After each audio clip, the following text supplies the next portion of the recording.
Jadi kami ini tidak melarang demo. Silahkan demo.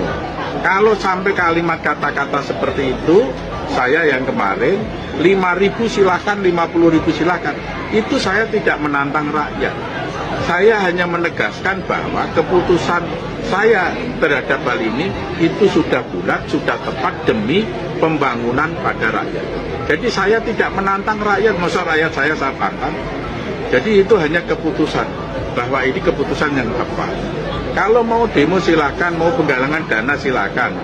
Tapi yang kemarin ditertibkan itu karena besok itu akan prosesi kirap, boyongan, dan dia berada satu tempat yang mengganggu itu, gitu loh. Dan dari pihak pemerintah Satpol PP tidak melakukan anarkis, tidak melakukan kekerasan sama sekali. Kata-kata yang kasar saja tidak, gitu ya. Tapi di framing sedemikian di seluruh Indonesia. Ini ada viral tentang ada beberapa akun Facebook dilaporkan tentang penyemaran nama baik. Saya nggak tahu itu. Saya nggak tahu. Terus cukup. Pak, terkait aksi penolakan pajak tanggal 13 Agustus, Pak. Siapa yang akan melakukan penolakan Jaya Gundul, silahkan lakukan.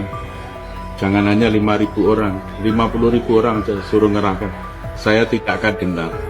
Saya tidak akan merubah keputusan, tetap maju. Dan saya instruksikan semua aparatur pemerintah Kabupaten Pati tidak boleh ada bergening apapun dengan Yayak Gundul. Yang silakan kalau ada pihak-pihak yang mau demo silakan. Saya tidak akan gentar, tidak akan mundur satu langkah. Yang saya lakukan adalah yang terbaik untuk pembangunan Kabupaten Pati, yang terbaik untuk rakyat Kabupaten Pati. Download Tribun X sekarang, menghadirkan lokal menjadi Indonesia.